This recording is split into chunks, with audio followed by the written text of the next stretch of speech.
Junagadh marketing યાર્ડમાં સુરતની પ્રખ્યાત કેસર કેરીની બમ્પર આવક શરૂ થઈ છે। હરાજીમાં 10 થી 12,000 બોક્સની આવક થઈ અને 10 કિલોના 700 થી 1200 સુધીના ભાવ બોલાયા। આ વર્ષે કેસર કેરીના પાક પર વાતાવરણની ગંભીર અસર જોવા મળી છે। સતત ગરમી અને કમોસમી વરસાદના કારણે કેરી ખૂબ ખરી હોવાથી ઉત્પાદન પર અસર પહોંચી। લાખો રૂપિયાના ઇજારા રાખનાર ઇજારેદારોનું કહેવું છે કે આ વર્ષે ખૂબ મોટો આર્થિક ફટકો પડ્યો છે। આવક ઓછી છે, ભાવ 10 કિલોના 700 સુધી મળે છે અને અમુક બોક્સના 1200 રૂપિયા મળે છે, જેની સામે બહુ જ મોટો ખર્ચ આવે છે। તો ફળોના વેપારીઓના મતે મે મહિનામાં ગત વર્ષ કરતા કેરીની આવક વધુ છે। વાતાવરણની અસર પાક પર પડી હોવાના કારણે હવે કેરી મોડી આવશે। ઓછી આવકને લઈ ભાવ ઊંચા છે, પણ જો કેરીની આવક વધશે તો ભાવ નીચા જશે અને સામાન્ય લોકો પણ કેરીનો સ્વાદ માણી શકશે।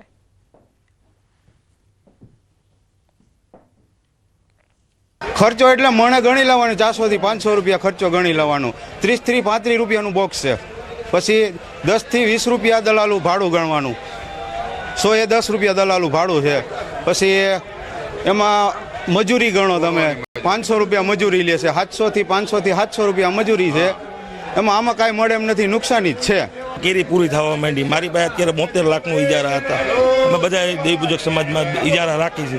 અત્યારે અમારી જ પરિસ્થિતિ એવી છે કે અમારી ઘરના પૈસા થયા નથી અને બધા એમ કે 1200 રૂપિયા 500 થી 600 700 સુધી સારી કેરીની ક્વોલિટી જૂનાગઢમાં વેચાય છે। વધીને 2 થી 3 બોક્સના 1200 રૂપિયા આવે, બાકી કેરીનો ભાવ ઊંચો આવતો નથી। આજરોજ જૂનાગઢ માર્કેટ યાર્ડમાં કેસર કેરીની આવક 10 થી 12,000 બોક્સની થયેલ છે। દર વર્ષ કરતાં આ વર્ષે 5મા મહિનામાં કેરીની આવક થોડીક વધારે લાગે છે, પણ દર વર્ષની જેમ જે કેરીઓ આવતી હતી એ પ્રમાણે લેટ આવશે અને વાતાવરણની હિસાબે થોડુંક પાક લેટ છે અને થોડોક ઓછો છે, જેની હિસાબે આજરોજ કેરીના ભાવ ₹600 થી 1200 10 કિલોની માર્કેટ યાર્ડમાં વેચાય છે અને અમને એવી આશા છે કે હજુ પણ 8-10 દિવસ પછી આવક વધે એવું લાગે છે। ડુંગળી તમને રડાવતી હશે, પણ આ ડુંગળી તમને રડાવશે નહીં, હસાવશે। જી હા, કારણ કે આ ડુંગળી સ્વાદમાં તીખી નહીં પરંતુ મીઠી છે। નવાઈ લાગે ને? જી હા, મહેસાણાના બ્રાહ્મણવાડીની ડુંગળી સ્વાદમાં મીઠી હોવાના કારણે તેની માંગ છેક મુંબઈ સુધી પહોંચી ગઈ છે। બ્રાહ્મણવાડામાં છેલ્લા 50 વર્ષથી મીઠી ડુંગળીનું વાવેતર કરાય છે। ગામમાં દર વર્ષે સરેરાશ 150 વીઘા જેટલી જમીનમાં ડુંગળીનું વાવેતર કરાય છે અને ડુંગળીની સિઝન દરમિયાન 15 થી 20,000 ટન જેટલી ડુંગળીનું વાવેતર થાય છે। આ ડુંગળી કાઠિયાવાડની ડુંગળી કરતાં અલગ છે। બ્રાહ્મણવાડા ગામના ખેડૂતો ઊંઝા પાલનપુર હાઈવે પર ટ્રેક્ટર લઈને ડુંગળીનું હોલસેલમાં વેચાણ કરે છે। અહીંની મીઠી ડુંગળી સુરત, બનાસકાંઠા, અમદાવાદ, ગાંધીનગર, પાટણ, વડોદરા સુધી તેની માંગ વધુ છે। હાલમાં આ ડુંગળીનો ભાવ 450 રૂપિયા મણ વેચાય છે। मैं डूंगळीनी खेती 10 વર્ષથી કરું છું। પહેલાં અમે કપાસ, એરંડા, વરિયાળી એટલે એમાં ડુંગળીમાં સારું મળે એટલે મેં ડુંગળી પોતે જાતે જ ઘરે સુરત, વડોદરા, અમદાવાદ બધી ડુંગળીના બધા ગ્રાહકો છે મારા ત્યાં। સ્પેશિયલ બ્રાહ્મણવાળાની ડુંગળી માટે, કારણ કે તેની ડુંગળી બહુ સરસ અને મીઠી આવે છે। અમારે ત્યાં સુરત, નાસિક બાજુની આવતી હોય છે, પણ એના કરતાં અહીંયાની બહુ ગળચટીને સારી એવી હોય છે। ઘણો ડિફરન્ટ હોય છે। તે આ ડુંગળી અમારે બેઠી અને ગોળ હોય છે, સારી, અને ખાવામાં બી એકદમ મીઠી હોય છે, તીખી હોતી નથી। નાસિકની ડુંગળી અમારે ત્યાંની તીખી આવે છે। રોકાઈશું એક નાનકડા વિરામ માટે। આપ જોતા રહો news 18 Gujarati.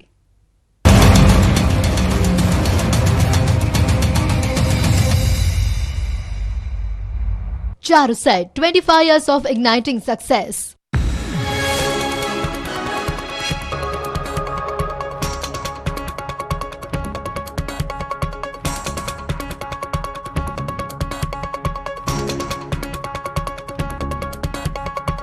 Charuset, 25 years of igniting success.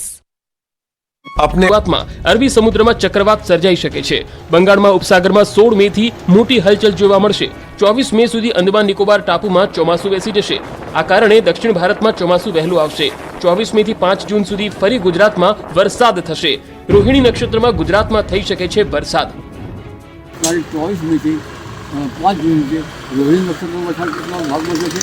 આ વખતે અખાત્રીજે નદીઓનું પણ રહેતું હોવાથી ચોમાસું વહેલું આવશે। આ ઉપરાંત મેના અંતમાં જૂની શરૂઆતમાં અરબસાગરમાં ચક્રવાત થશે। 16મી મેથી બંગાળ ઉપસાગરમાં ચક્રવાત થવાની શક્યતા છે। 16 થી 24 મેમાં અંદમાન નિકોબાર ટાપુ પર ચોમાસું બેસી જશે અને આ ચોમાસું જે છે એ હાલના દક્ષિણ સુધી બેસી શકે, પણ આ ચોમાસું નિરંતર ચોમાસું ગણી ન શકાય. હવામાનની નોંધ પ્રમાણે જે ચોમાસું આવશે તે ચોમાસું ખરું ગણી શકાશે. તો ગુજરાતીઓને હજુ ગરમીથી છુટકારો નહીં મળે. હજુ ગરમી ગઈ નથી, ફરી તપાવશે ગુજરાતને. 15 થી 20 મે ફરી ગુજરાતમાં તપાવશે ગરમી. હવામાન નિષ્ણાત અંબાલાલ પટેલે આગાહી કરી છે કે મધ્ય ગુજરાતના ભાગોમાં આકરી ગરમી પડશે. મધ્ય ગુજરાતમાં પારો 43 ડિગ્રીએ પહોંચી શકે છે. કેટલાક ભાગોમાં પારો 44 ડિગ્રીએ પહોંચી શકે છે. ઉત્તર ગુજરાતમાં 43 ડિગ્રીએ પારો પહોંચી શકે તો સૌરાષ્ટ્રમાં ગરમીનો પ્રકોપ રહેશે અને કચ્છમાં પવન વધુ ફૂંકાશે. 15 થી 20, 15, 16, 17, 18, 20માં ભારે ગરમી, આકરી ગરમી આવશે. મધ્ય ગુજરાતના ભાગમાં મધ્યમ ઉષ્ણતામાન 43 ડિગ્રી સેલ્સિયસ જેવું થવાની શક્યતા છે. કેટલાક ભાગમાં 44 ડિગ્રી સેલ્સિયસ જેવું થવાની શક્યતા છે. ઉત્તર ગુજરાતના ભાગમાં 43 ડિગ્રી સેલ્સિયસ. સુરત એરપોર્ટ પર પ્લેનને ધક્કો મારતા એરપોર્ટ કર્મીઓનો વિડીયો વાયરલ. ટેકનિકલ ખામીના કારણે એર એમ્બ્યુલન્સ અટવાઈ. પ્લેન બંધ થતા ક્રૂ મેમ્બરો અને ગ્રાઉન્ડ સ્ટાફના કર્મીઓ કામે લાગ્યા. મોરબીમાં પેલેસ્ટાઇનના ઝંડા સાથે યુવકોનો વિડીયો વાયરલ. બાઇકમાં ઝંડા લગાવી ફરતા યુવાનોનો વિડીયો સામે આવતા પોલીસે હાથ ધરી તપાસ. બાઇક નંબરની સિરીઝના આધારે મોરબીનો હોવાનું અનુમાન. જમ્મુ કાશ્મીરના પૂંછના મંડીમાં ભારે વરસાદ અને કરા પડતા બાગાયતી પાકોને નુકસાન. પહાડી વિસ્તારમાં સફરજન, પીકાનોટ, અખરોટ અને નાશપતી ફળોનો પાક નષ્ટ થયો. ખેડૂતોને આવ્યો રોવાનો વારો. તમિલનાડુના પુંગનુર અને ત્રિચીના અનેક વિસ્તારમાં વરસાદ. ભર ઉનાળે વરસાદ થતાં લોકોને ગરમીમાંથી આંશિક રાહત મળી. રસ્તા પર વરસાદી પાણી ભરાયા.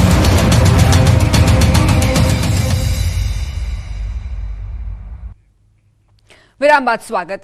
ઉનાળુ વેકેશન શરૂ થતા પ્રવાસીઓ પ્રવાસન સ્થળે ઉમટતા હોય છે, ત્યારે ગાંધીજીના જન્મસ્થાન પોરબંદર ખાતે પ્રવાસીઓનો ધસારો જોવા મળી રહ્યો છે.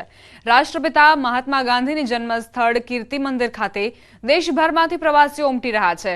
હાલમાં રોજ 1500થી વધુ પ્રવાસીઓ ગાંધીજીના જન્મસ્થળની મુલાકાત લેતા જોવા મળ્યા.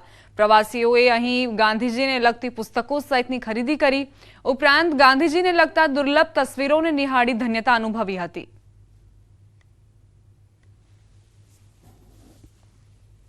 સૌથી પહેલાં ગયા અમે સુદામા મંદિર ને પછી કીર્તિ મંદિર આવ્યા. 30 વર્ષ પહેલાં અહીંયા આવ્યો હતો.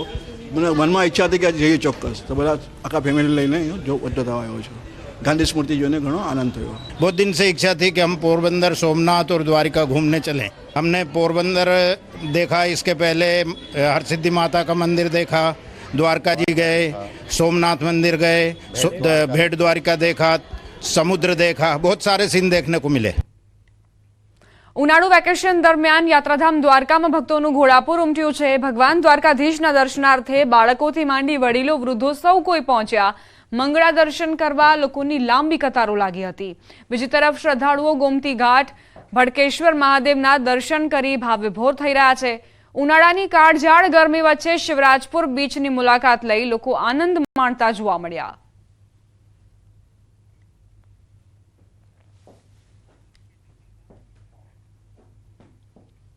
ઉનાળુ વેકેશનમાં વલસાડનો નારગોલ દરિયા કિનારો બન્યો છે પ્રવાસીઓ માટે હોટ ફેવરિટ ડેસ્ટિનેશન.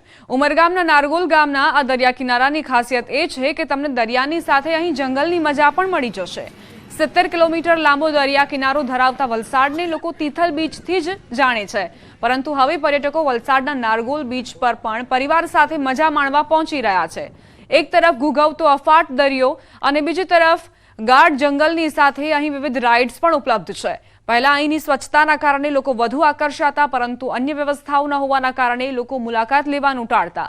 જો કે હવે નારગોલના આ દરિયા કિનારા પર ઇકો ટુરિઝમ પોઈન્ટ બનાવવામાં આવતા મોટા પ્રમાણમાં પ્રવાસીઓ મુલાકાત લેવા પહોંચી રહ્યા છે. નારગોલ બીચ પર સારામાં સારું ફરવાનું છે અને પહેલાં કરતાં બી ઘણું બધું ડેવલપ થયું છે અને ઘણું સરસ બનાવ્યું છે. છોકરાઓને તેમજ બધા વ્યક્તિઓને બી ખરેખર ફરવા જેવું સ્થળ છે. અને ખરેખર પહેલાં જે દરિયા કિનારો એકદમ સુનસાન લાગતો હતો, અત્યારે એ જ દરિયા કિનારા પર ઘણી બધી વસ્તુઓ છે. અમે સુરતથી આવ્યા છીએ અને અમે 2 દિવસની પિકનિક માટે આવ્યા છે. પ્રથમ અમે દમણ ગયા હતા અને ત્યાં દિવસના વાતાવરણ થોડું ગરમ રહે છે, રાતે સરસ છે, પરંતુ બીજે દિવસે અમે નારગોલ બીચ પર આવ્યા છે અને અહીં પૂરા દિવસ માટે વાતાવરણ એકદમ ઠંડુ રહે છે અને ખૂબ જ ચોકસાઈ વાળું છે. સ્વચ્છ છે એકદમ. અને અહીંયાનું વાતાવરણ ખૂબ જ સારું છે અને ઇકો ટુરિઝમ પ્લેસ છે. અહીંયા જંગલનું અને બીચનું બેવનું કોમ્બિનેશન છે. અહીંયા ફોટોશૂટ પણ બહુ સારું થાય છે અને ઠંડી હવા પણ આટલી છે, લાગતું જ નથી કે ઉનાળામાં આટલો બધો તાપ છે બહાર બધી જગ્યાએ, અને અહીંયા તો જરાય છે જ નહીં, લાગતું જ નથી કે આ ગરમીની સિઝન ચાલે છે. અહીંનું વાતાવરણ ખૂબ જ સરસ છે, બાળકોને બચ્ચાઓને ખૂબ મજા આવે એવું છે, ઠંડકભર્યું વાતાવરણ છે અને અમને ફરવાની ખૂબ મજા આવી છે. અહીંયા 1000% જેટલા પ્રવાસીઓની સંખ્યામાં વધારો થયો છે. આજે નારગોલની અંદર સુરત, પૂના, બોમ્બે, ભાવનગર, રાજકોટ, અમદાવાદથી મોટી સંખ્યામાં પ્રવાસીઓ રોજ આવે છે અને જે ટુરિઝમનું એ પ્રકારનું ડેવલપમેન્ટ અહીં થઈ રહ્યું છે કે વીકેન્ડમાં પહેલાં આવતા હતા, હવે જ્યારે પણ આવે તો નારગોલ ગામનો દરિયા કિનારો પ્રવાસીઓથી ભરેલો દેખાય છે, જેના કારણે અહીંયા સ્થાનિક લોકોને, ખેડૂતોને, માછીમારોને અને જે ગરીબ વર્ગના જે માણસો છે એમને રોજગારીની તક મળી છે. અમદાવાદમાં મધર્સ ડે નિમિત્તે જીવન સંધ્યા વૃદ્ધાશ્રમમાં ઉજવણી કરાઈ. વૃદ્ધાશ્રમમાં પરિવારના સભ્યોને બોલાવી તમામ સભ્યો માતાને મળે તેવો પ્રયત્ન કરાયો હતો. જીવન સંધ્યા વૃદ્ધાશ્રમમાં હાલ 150 વડીલ વૃદ્ધો રહે છે. રોજના અંદાજિત 15 થી વધુ ઇન્ક્વાયરી કોલ આવે છે. ત્યારે આજના દિવસે વૃદ્ધાશ્રમમાં રહેતી તમામ માતા માટે સરસ આયોજન કરાયું હતું. એવા ઘણા દાખલાઓ છે આ સંસ્થામાં છે અને બહાર પણ છે કે માં રખડતી હોય છે, જગ્યા માટે આશરો માંગતી હોય છે, બાપ આશરો માંગતો હોય છે.